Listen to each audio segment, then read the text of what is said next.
Welcome to the RNL, the Revolution Nothing Less show. Today is March 20th, 2025. This is our 240th episode. My name is Sansara Taylor, and I'm here today with Annie Day. Annie, welcome. Very good to be with you, Sansara, and welcome to everyone tuning in. This show is about a real revolution to overthrow this whole system of capitalism, imperialism, the system that has given rise to the Trump fascist regime and so many other atrocities. This show is about a revolution to bring a whole different way the world could be into being, a society based on the Constitution for the new Socialist Republic in North America that's been authored by the revolutionary leader Bob Avakian. We're broadcasting at a time when the Trump MAGA regime is accelerating their juggernaut towards all-out fascist consolidation in this country. And it is more urgent than ever that people in their millions be mobilized to stand up in mass resistance and protest, as is being called for by refusefascism.org. Resistance on such a profound level that a political crisis is created where Trump cannot govern, where he cannot impose his fascist program, and where he and his regime can't even hold on to the reins of power. This is urgent, and we're going to talk about it today. We can't even begin to cover the whole scope of the fascist acceleration just in the last week, but we're going to touch on a few major leaps in this regard before going into very powerful excerpts from a recent interview that I did with Bob Avakian, speaking about what it's going to take and how it could be possible to dislodge this fascism and the revolution that we need and what that could open up. We're going to talk about the campaign to get Bob Avakian's leadership and his work known throughout society, and we'll bring you a few other things along the way. But let's start with this.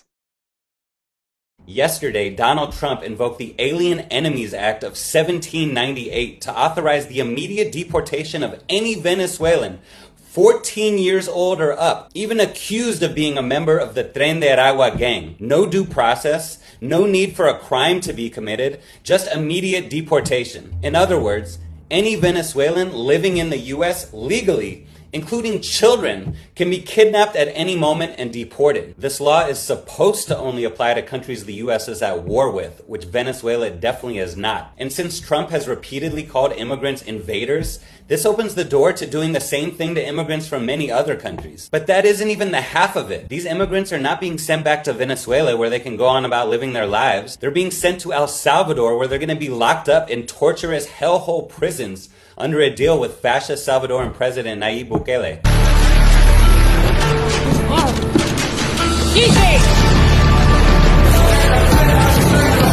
And that's still not the half of it. Last night, a federal judge blocked Trump's order and demanded the planes full of Venezuelan deportees, which apparently were mid-air en route to El Salvador, to immediately turn around and come back to the U.S. And it seems this order was ignored in flagrant violation of the separation of powers and the rule of law. Now just think about this. The last time the Alien Enemies Act was invoked was in World War II. And it was used to throw 120,000 Japanese Americans, men, women, children, citizens and non-citizens in concentration camps for almost 4 years. One of the most racist and horrific crimes against humanity that this country's perpetrated. And the fact that this was done legally should tell you something very profound about how rotten and illegitimate this whole system and its great democracy actually are. But what Trump is doing now is in many ways even more dangerous because of how blatantly illegal it is, and how Trump and Rubio and the rest are declaring themselves above the law. What we're facing now is fascism, nothing less. And as the revolutionary leader Bob Avakian pointed out in a very important recent article, while Hitler came to power through the normal processes in Germany, he quickly set about destroying those norms and replacing them with open fascist dictatorship. And that laid the basis for the horrific atrocities to come. What we're seeing right now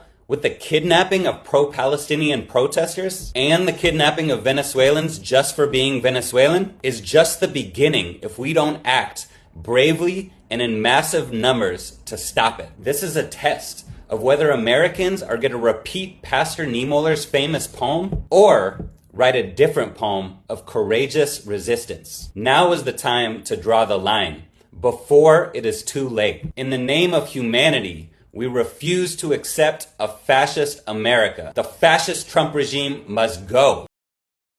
Since that was filmed, a judge dragged Trump's people into court. and they stonewalled. And then Trump's so-called border czar said this. We're not stopping. I don't care what the judges think. I don't care what the left thinks. We're coming. And then Trump followed this up, saying that the judge in the case should be impeached. This is unprecedented.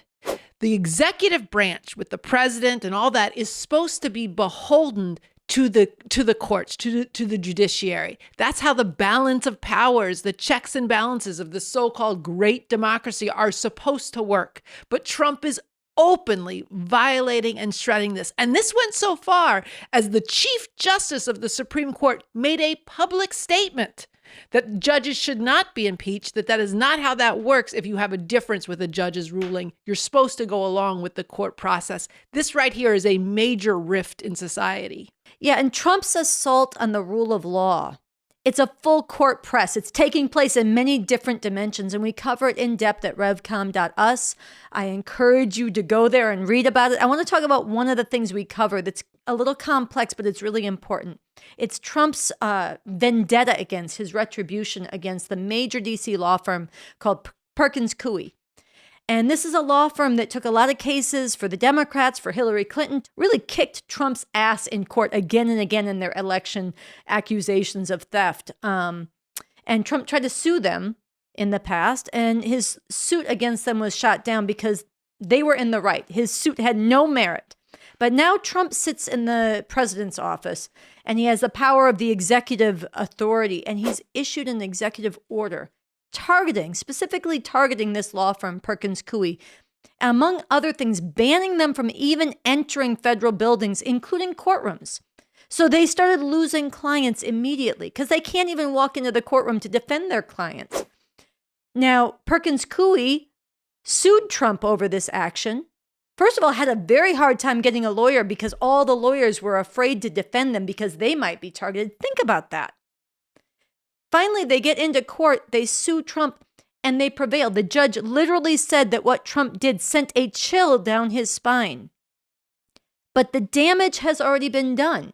Even though the judge blocked some of this executive order, said it's unconstitutional, can't go forward, Perkins Coie already lost clients. They're not going to have an almost impossible time getting new clients because they have a bullseye on them. And a chill has been put over every lawyer and every legal firm in this country. If you think about all the people under attack by Trump, people fired by Doge, scientists who could lose funding, people who are academics, other people who are being attacked by Trump MAGA fascism, all of them need lawyers. And now every lawyer, every law firm has to think about what was done to Perkins Coie before taking such a case and perhaps provoking Trump's ire.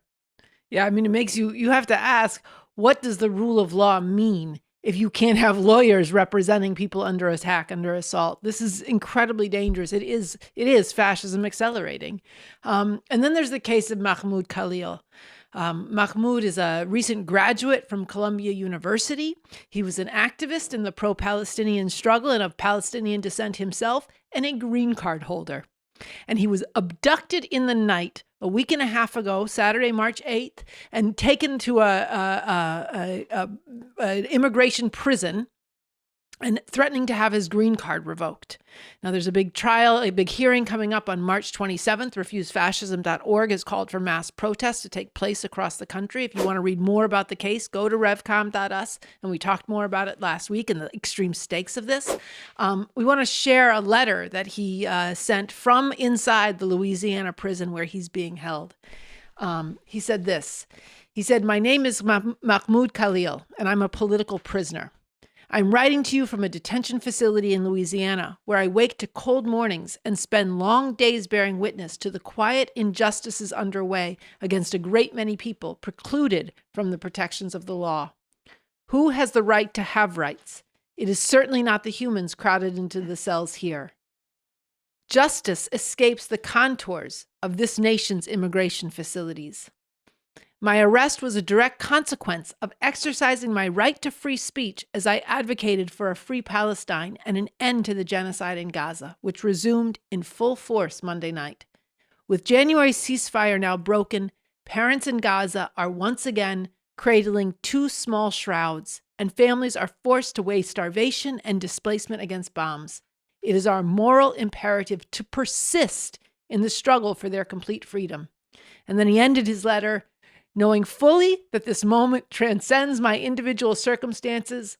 I hope nonetheless to be free to witness the birth of my firstborn child. His wife is 8 months pregnant, and he's being held, abducted, put into a detention prison because of his basic speech and protest.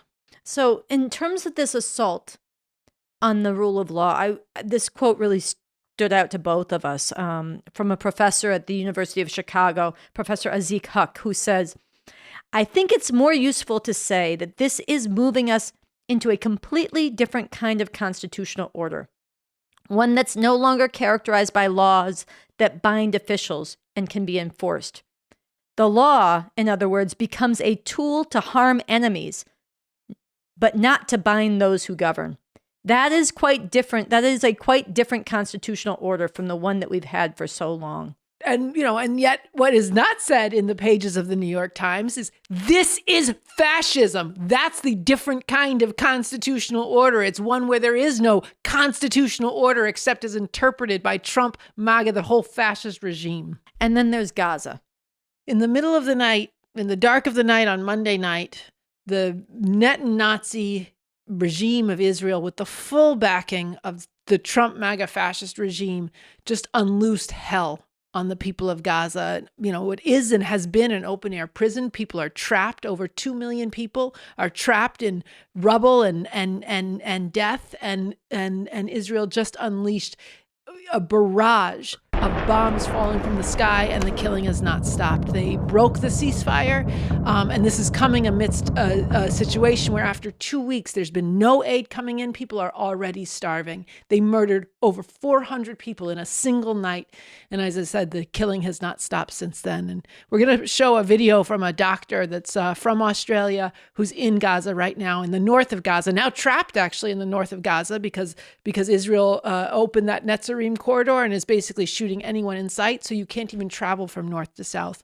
So this is a doctor now trapped in the north of Gaza. We've worked throughout the entire night. We haven't stopped. The bombing has been non-stop. We've run out of ketamine. We've run out of propofol.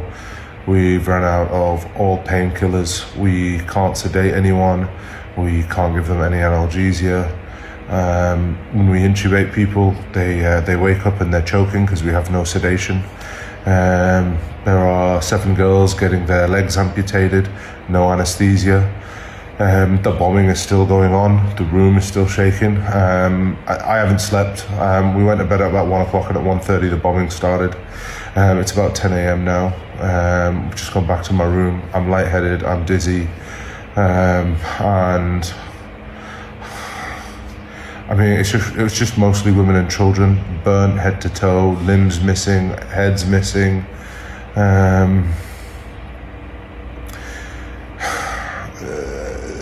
There's a video I put up on my story of me doing a chest drain. The gentleman that did the chest drain, and he died on the way to the CT scan. There's another video of 3 girls laying on a bed. That's his 3 girls, who are now orphaned. Their mother didn't even make it into the hospital. She was killed along with their other sister. I don't know what to tell you. I was here in June, nothing to this intensity. This is unbelievable. And the bombing is still going on. The rooms are still shaking. The screams are everywhere. It's insane. I feel dizzy and lightheaded. The smell of burnt flesh is still in my nose.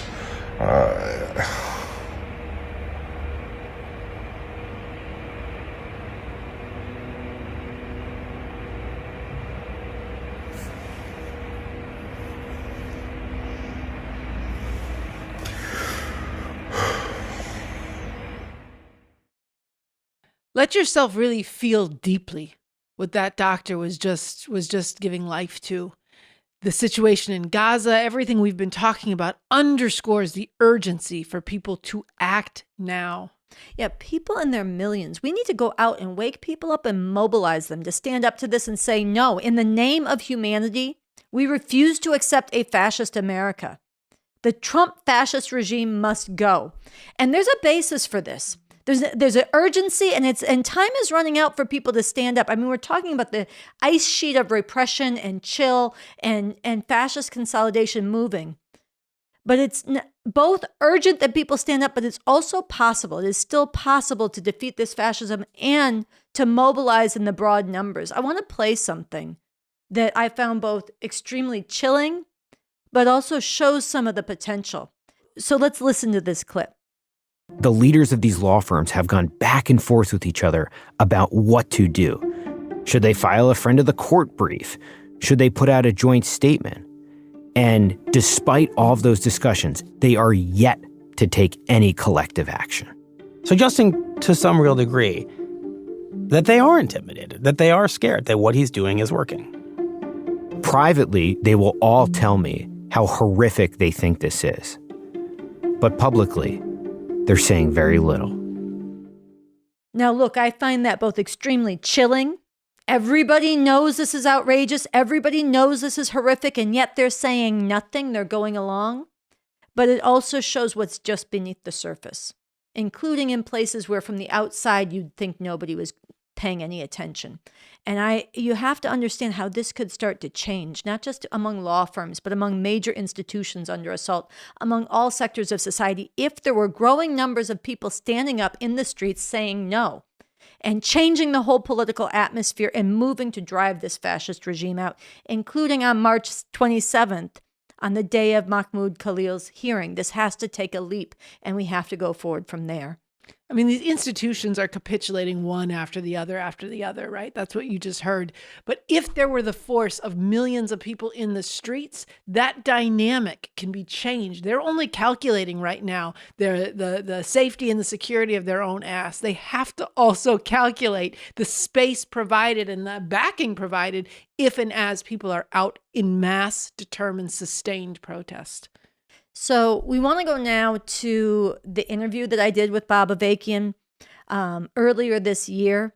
Bob Avakian has stood out. We've said this before, but it's so important. He stood out for decades in sounding the alarm on the rising fascism in this country, for at least 10 years in sounding the alarm on Trump MAGA fascism. And if more people had listened to him, rather than succumbing to anti-communist prejudice or snark or dismissal without engagement, if more people had listened to Bob Avakian, including on this question alone of the rise of fascism, we would be in a very different place. And the point in saying that now is to seize on and spread his voice now when it matters so much. He's in this clip, I ask him, what would it look like? How is it really possible for people to come forward and defeat this Trump MAGA fascism and bring forward the struggle for an actual revolution? This is towards the end of the second interview that I did with him. Let's watch. And moving closer to a conclusion here, one more time to how could it really be real that tens of millions could come forward to defeat this fascism? And how does that relate to being in a time when revolution is more possible? That depends, and we talked about this before, that depends on people caring. Well, there are tens of millions of people who do care. There are tens of millions of people who hate the various ways in which people are oppressed and demeaned and degraded, whether it's women or Black people, Latinos, other people of color, whether it's LGBT people, whether, care about the environment, people who, understand, at least on a basic level, that the great majority of immigrants who are driven from their own homelands, across the world and come to this country are doing so because of conditions that have become intolerable for them, and in order to try to find some kind of better life for themselves and their families, on that sort of basic level. There are people who really deeply care about all these things, but at the same time, they're locked within the framework of the existing system. And so right now, most of them are paralyzed with fear, paralyzed with demoralization, paralyzed by the notion, well, after all, we talked about this way back at the beginning, that after all, this is a legitimate way the system operates, and this is what the American people chose. This is being drummed into them all the time. So they're being paralyzed by this, and but that stands in very sharp contradiction that they do care. but they are never going to be led by the Democratic Party and by other mainstream ruling class representatives to rise up against all the things that they do care about and even deeply hate, which I was just speaking to, including the danger of nuclear war as well as environmental destruction. So people have to break out of the idea of going along with this is the way things work under this system. And as we talked about earlier, they have to go beyond the idea, well, we just have to let it be known that we don't like this stuff or we hate this stuff and we want it to stop. And then if they don't listen to us, well, I guess there's nothing we can do. There is something we can do, and people need to be, one, to understand there is something they need to do, but it is going to require putting yourself on the line. It is, but not just by yourself, together with others. It involves winning others and winning others to win others, to become a mass force, to come onto the political stage and to break out of the stranglehold being exerted by the Democratic Party officials, and the Democratic Party as a whole, and by the dominant media and all the other people who are, cravenly capitulating to this fascism in order to preserve the stability of this monstrous system. So the potential is there in the caring, but people have to understand where this fascism came from, why these other forces in the ruling structures of society are not going to lead them to oppose it and are capitulating to it, and what they are called on to do and what they can accomplish by actually joining together in growing numbers and waves, in rapidly growing waves of masses of people who make clear their determination that no, we don't, this fascism is not legitimate. The fact that it is coming to power through the normal processes of this system does not mean that this fascism is legitimate. What it does raise is that the whole system is illegitimate if this kind of fascism can arise out of the soil of this system and come to power through the regular processes of this system. So that takes you to the verge of the next point. And these things are different. It is necessary to unite millions and millions of people in a massive, determined movement to prevent this fascism from being consolidated and carrying out its horrific program.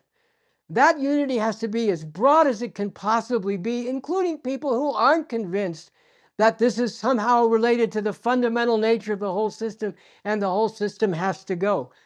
But at the same time, those of us, revcoms and growing numbers of people who do understand that this is rooted in this system and is not the only horror of this system, but it's just one, concentrated horror of much greater atrocity and outrage of this whole system. Those of us who do understand that at any given time, while uniting as broadly as possible with others who aren't yet won to that, need to be, bringing forward and struggling sharply to bring that understanding to growing numbers of people and handling correctly and well the relationship between the broad unity, uniting all who can be united, to really prevent this fascism from carrying out its horrific program, while we're working to win growing numbers of people to see that it's the whole system that's a horror, that this fascism is one concentrated expression of the horror of this system, but it's fundamentally,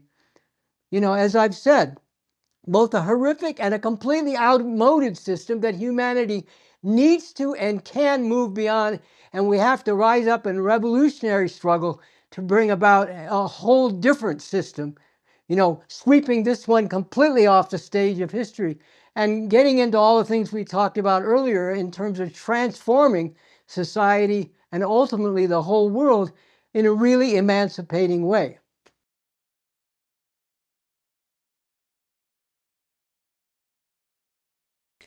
That was Bob Avakian in a recent series of interviews that Sansara did with him recently. Humanity does not have to live this way. And you can watch these in full on our channel, youtube.com/therevcoms, and on Bob Avakian's social media platform.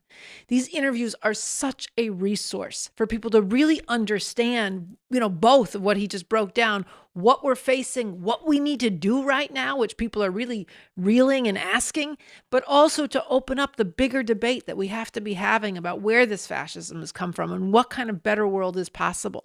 I think as urgent as it is, and it very much is, that we are mobilizing people to stand up, to be in the streets, to resist, to say the Trump fascist regime must go, it is just as urgent that we're sitting down with people, watching these interviews, talking with them, bringing new people into viewing this. It changes your understanding of what we're facing, of where it came from, of what's possible. It changes the rigor with which you think and probe things. And it's ideologically, you get the anchoring of why it is important and why it is possible to stand up and make an impact in this world we're living in, with our one chance here on earth to do something at this time when literally the future of humanity is being determined. And Bob Avakian has clarity.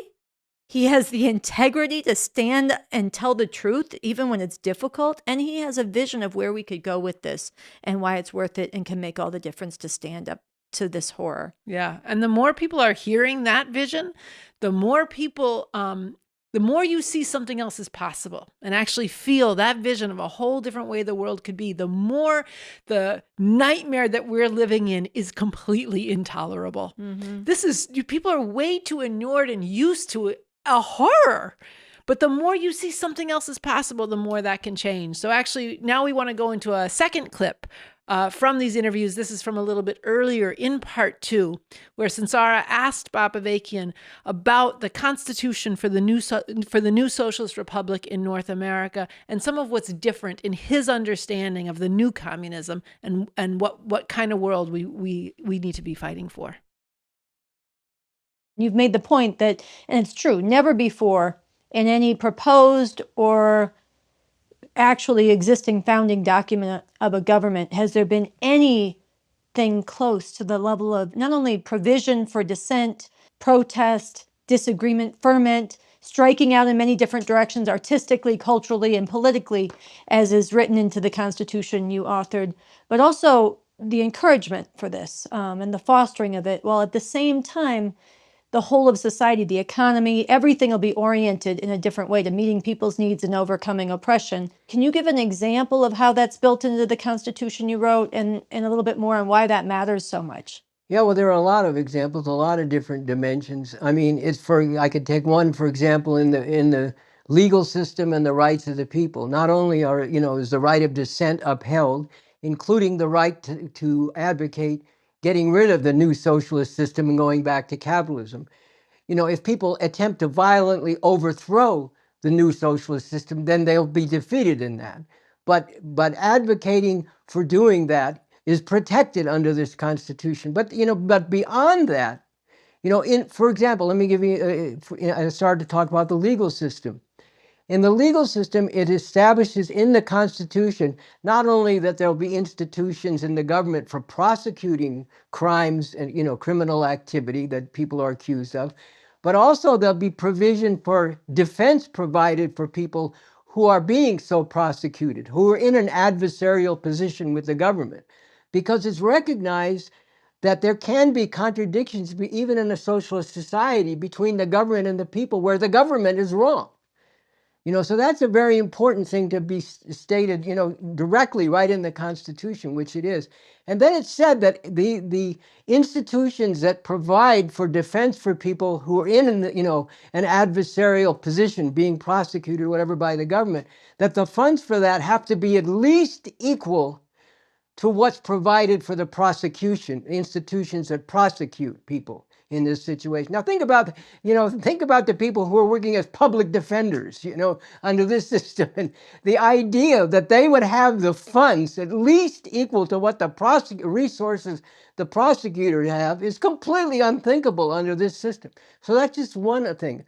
One aspect of it. There, you go through and even in the prisons, which, yes, there will be a need for prisons. There will be still people who commit common crimes, quote unquote, including serious ones. And there will be people who attempt to violently attack people who are who are working to carry forward the revolution, which will be criminalized, if you're violently attacking people.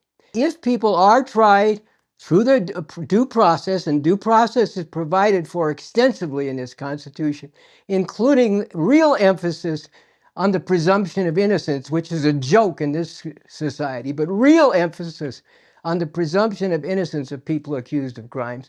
But if they are tried through due process and convicted and sentenced and imprisoned, it's said not only that the conditions there have to be humane and the standards have to be those of society in general, rather than the terrible conditions in which people are held imprisoned under this system, but also in terms of the people's education. Not only is education provided for, but it's said specifically that there have to be available to them all kinds of materials that put forward a broad array of viewpoints, not just the viewpoint of the socialism and of the socialist government, even things which historical works and other works that are in opposition to what the socialist government stands for and is working to bring about. That's also an application of what I'm talking about with the new communism. Or in the educational system, the same thing. The purpose of the educational system is not as it is under this system, so that we can get a bunch of technocrats, so we can outcompete and win conflicts with other capitalist imperialist countries. It's, as the Constitution says, to enable people to pursue the truth wherever the truth leads, on the basis of scientific curiosity and intellectual ferment. Now, I'm paraphrasing, but you go to the Constitution, you can see that basic point is right in there. Or you can go into the media and culture. In the media, it said, that even in the government-run media, there has to be provision for people to articulate opposing views right in the government media. But beyond that, there has to be extensive funding for independent media, which are not, just tied to the line and the position of the government, and may be critical of the government, even may be critical of the whole socialist system, that there has to actually be public funding to enable those people to give voice to that. And the same in the realm of culture. Not only a fostering of culture on a broad scale, but also even cultural works which do the same, which call into question, not only policies at a particular time of the government, but even the whole system, the whole new system that's been brought into being and where it's attempting to go. Why? Not because ultimately I'm, after all, a nice liberal and want to, pander to all these liberals out there who complain about communism being repressive. That's their problem. What the reason for this is it goes back to everything that's actually true is good for what we're setting out to do, and you need a lot of intellectual and cultural ferment. First of all, so that people can, give expression to that and can breathe and feel at ease in society and can be enriched by a lot of that. And so that you can sort through and learn more deeply what the reality actually is through this very complex and at times even intense process. And I've said that, for the people leading this, who do recognize the need to take it to communism and to work through all the contradictions and conflicts to overcome all the oppressive and exploitative relations, for those people to implement what's called for in this Constitution really will require them at times to go to the brink of being drawn and quartered, pulled apart by the contradictory trends and struggles in society. But you have to be willing to do that in order to more deeply carry out the process of advancing toward, beyond all these four alls that Marx talked about, all the exploitation, oppression, the repressive institutions, the stultifying and degrading culture, and get to a whole different world where all those things finally are left behind and human beings really can relate to each other as fully human beings.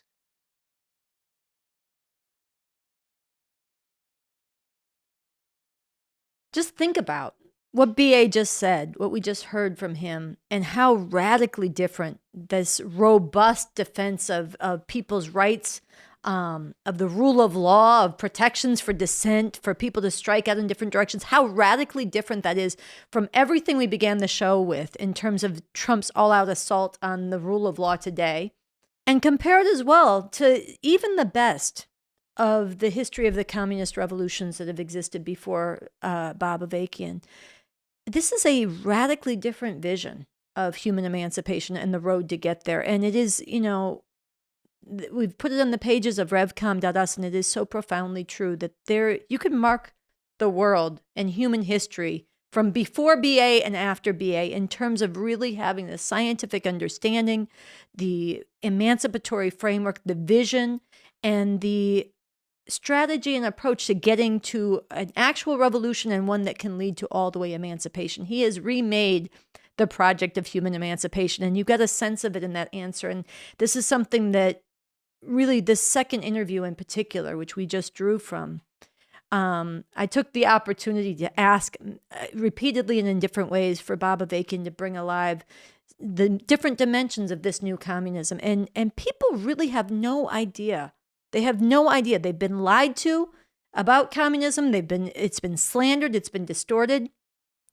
But it's also been remade. So half of what they know is untrue, but even what the best of communism was before Bob Avakian has been radically remade in a way that really is emancipating, and people need to know about this. I was in a discussion with some people yesterday of a different section from part 2 of this interview, and off of the discussion, this one woman said, "Man, listening to this makes me feel like I just want to run outside with a big bullhorn and say, hey, people, there is a new communism. There is a new communism." And just, because what it can open up for people to have a sense that the world really does not have to be this way. And it's what the system doesn't want you to think. It's what the media mouthpieces don't want you to think. Like the actual, human society could live on a whole different foundation, and it will be a struggle.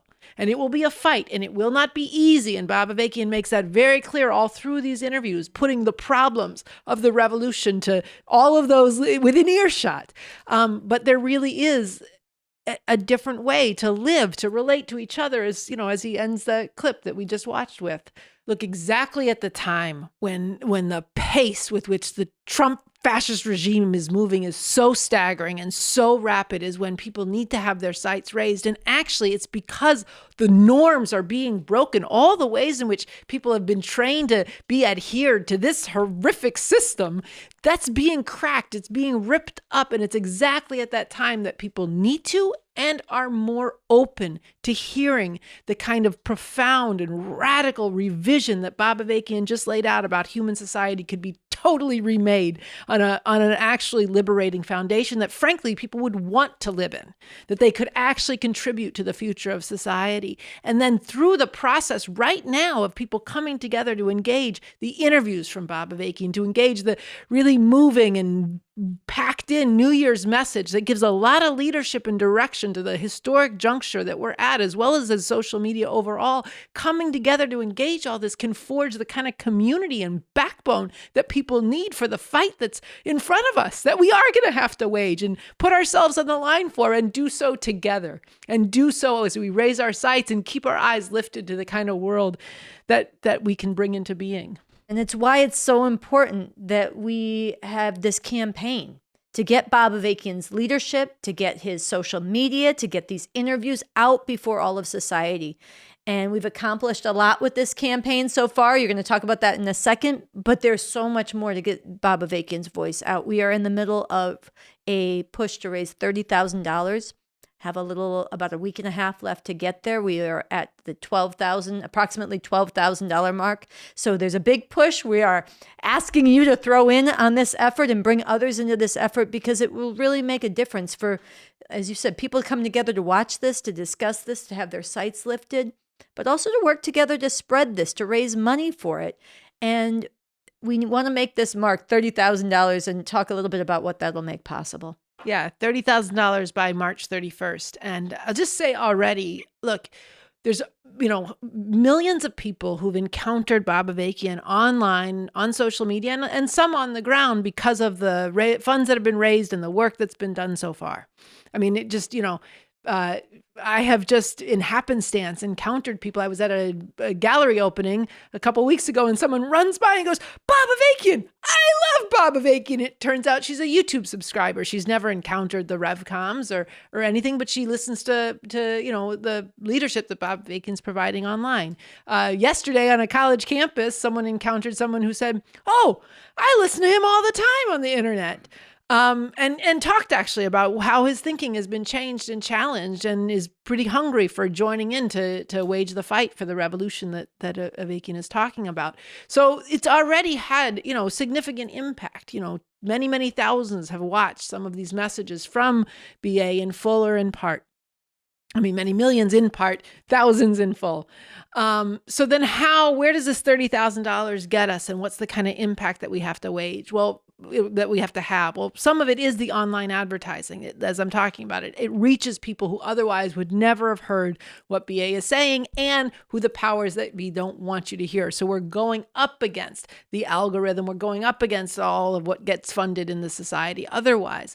But it's not just the online advertising that has to have the impact that we're talking about. It's through the synergy of the on-the-ground impact and the online impact. It's the synergy of you going out to raise the funds and argue with a bunch of people about why they should get into BA's work and why they should donate money. It's through you taking up the stickers and the posters and getting them up on the walls and people seeing it in multiple places. It is the attraction of the kind of community and the force we're talking about that can add up to being a pole planted in society with people knowing, oh, this is somebody who's got some serious answers and who I'm being challenged to look into. And it's through the struggle and the debate, because it also is going up against the snark and the people who want to maintain, the status quo, that want to attack Bob Avakian. And it's through all of that, taking on that bullshit and the lies and the slander and raising people's sights to what BA is really talking about, that this can become, like I said, a pole planted. All right, so make your donation. And I forgot to add. Okay. Yes, make your donation and also match a donation. Oh, good. I forgot to add, I wanted to bring in here, we got $3,000 was donated by a couple retired teachers who just got a windfall from Social Security. And they're putting this out as a challenge to other teachers who just got a windfall from Social Security, but also to anyone and everyone who feels the message that we're talking about. So this is what they said as part of their donation, and asking you to match their donation. They said, good teaching requires caring about our youth, caring about their future, and caring about understanding the world. And all three of these are presently under vicious assault by the Trump MAGA fascist regime, an assault that accelerates daily on many fronts. Bob Avakian gives people what they need to stand up to and fight this unprecedented attack. He models and gives them the scientific approach necessary to break out of their fog and understand why all this is happening. And he gives them the hope, based on that scientific approach, to cast aside despair and to sustain them in the fight, to first drive out Trump and then take it all the way to creating a whole new liberating society. So thank you to those generous donors, and hear their call and match their contribution. All right, so now I can say it. Make your donation. Go out to your friends, go out to family, ask them to make a donation, and join in whatever way you can in community, watching these interviews and embarking on fundraising projects to spread them. We need to hit this goal, $30,000. It'll make a big difference, and then we have more things to achieve. So with that, we want to go to one of the voices of conscience. This is a professor from Columbia University, Joseph Hawley, who spoke out at a press conference at a court hearing that took place for Mahmoud Khalil. If you want to hear more voices of resistance, go to revcom.us. It is an inspiring section of our website on the ways that people are fighting back and speaking out. So let's go to this video.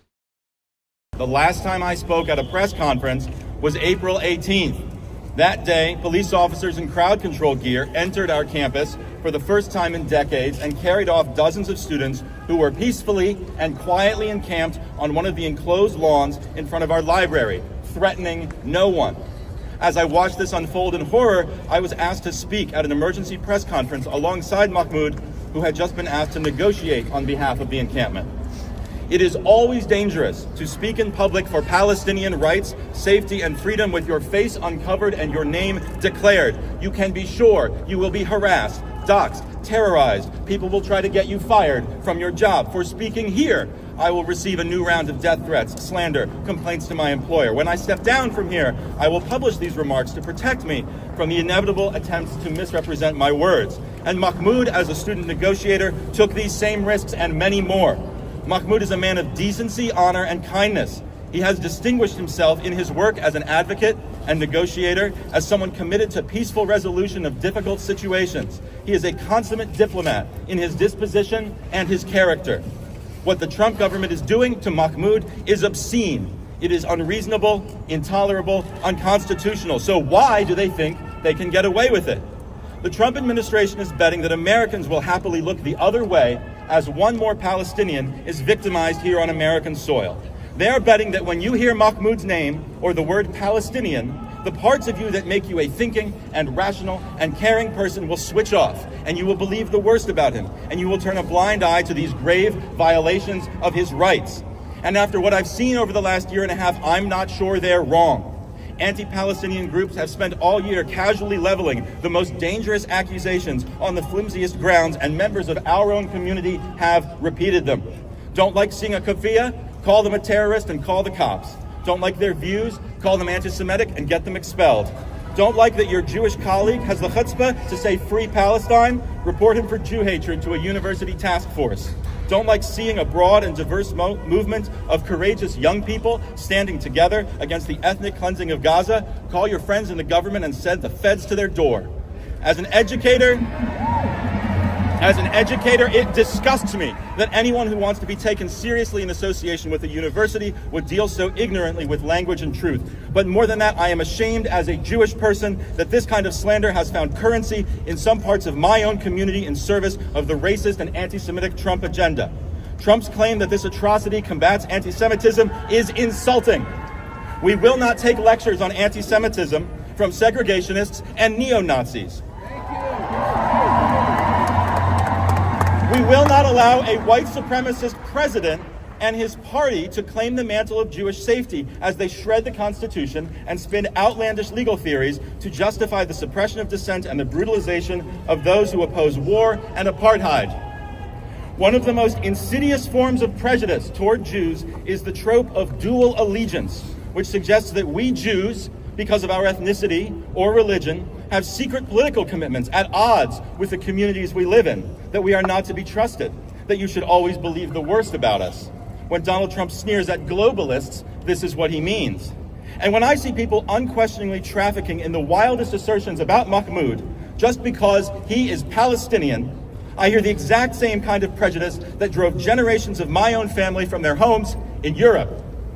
Anyone who spread the lies about Mahmoud that resulted in his detention should be ashamed. And if you find yourself believing whatever someone tells you about Mahmoud just because he is Palestinian or because he spoke up against a murderous war that you somehow still support, I can only implore you to scrutinize your own soul. Why are we here? Because we want our friend back. But we are also here because what happens to Mahmoud could happen to any of us. If they can strip the green card from a lawful permanent resident, they can do whatever they want to a citizen. If you're waiting for permission to think of this as a crisis, here it is. What has been done to Mahmoud goes far beyond whether or not you agree with the cause of Palestinian liberation. Where exactly are we in the poem that begins, "When they came for the communists, I did not speak out"? Well, they've already come for the asylum seekers. They've come for the migrant families. Now they've come for Mahmoud Khalil. It's not a very long poem. So how far down the list do you think you are? I've been proud to stand as a Jew beside Mahmoud Khalil and call for a free and just and peaceful Israel-Palestine. It is my honor now to stand before you and call on what remains of the United States government to do the right thing and free Mahmoud Khalil. Thank you.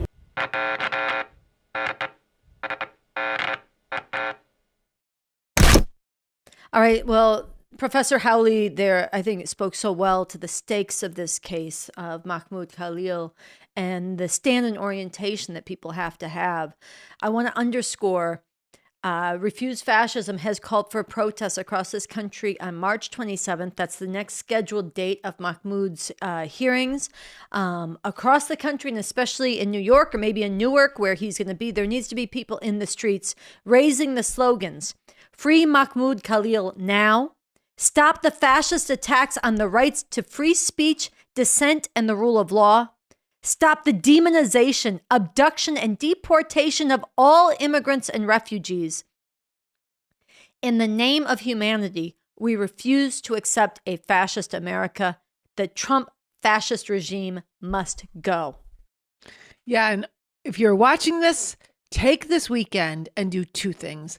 Build like hell for these protests. Spread the word of this everywhere. Challenge. Get the flyer at refusefascism.org. Right. You can take it out, run it off, get some friends together, hook up with Refuse Fascism if it's in your area, or self-organize. Yeah, exactly. So that's one. And two, watch those interviews from Bob Avakian. Watch his New Year's message. Watch any of his social media and be part of spreading these everywhere and raise funds. Get people together, call your neighbors, call your friends, call your family, get people together, watch them, and talk about the difference it would make if these were being spread all throughout society, which will require big funds. And do those things together.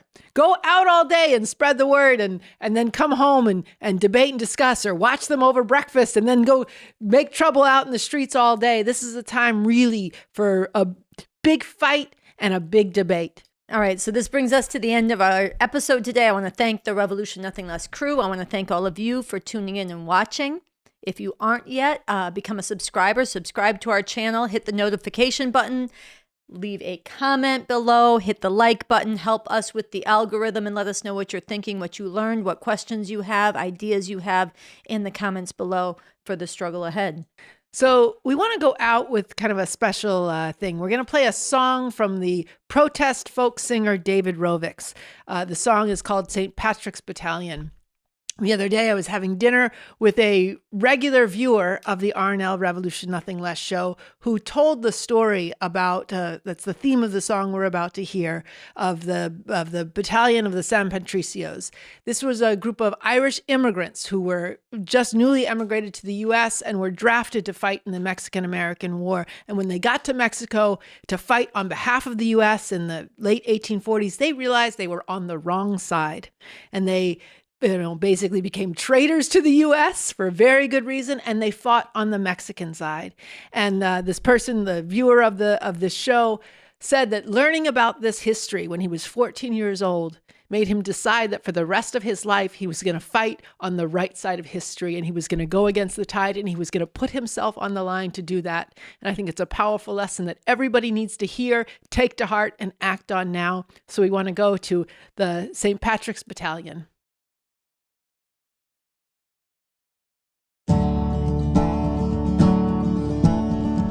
My name is John Riley. I'll have your ear only a while. I left my dear home in Ireland. It was death, starvation, or exile. When I got to America, it was my duty to go. Enter the army and slog across Texas to join in the war against Mexico. And it was there in the pueblos and hillsides that I saw the mistake I had made. Part of a conquering army with the morals of a bayonet blade. And there amidst all these poor dying Catholics, screaming children, the burning stench of it all, myself and 200 Irishmen decided to rise to the call. From Dublin City to San Diego, we witnessed freedom denied. So we formed the St. Patrick Battalion, and we fought on the Mexican side. We formed the St. Patrick Battalion, and we fought on the Mexican side. We marched neath the green flag of St. Patrick, emblazoned with Erin go Bragh. Bright with the harp and the shamrock, and Libertad para la Republica. Just 50 years after Wolfe Tone, 5,000 miles away, The Yanks called us a legion of strangers, and they can talk as they may, but from Dublin City to San Diego, we witnessed freedom denied. So we formed the St. Patrick Battalion, and we fought on the Mexican side. We formed the St. Patrick Battalion, and we fought on the Mexican side. We fought them in Matamoros, while their volunteers were reaping the nuns. In Monterrey and Cerro Gordo, we fought on as Ireland's sons. We were the red-headed fighters for freedom, amidst these brown-skinned women and men. Side by side we fought against tyranny, and I dare say we'd do it again. From Dublin City to San Diego, we witnessed freedom denied. So we formed the St. Patrick Battalion, and we fought on the Mexican side. We formed the St. Patrick Battalion, and we fought on the Mexican side.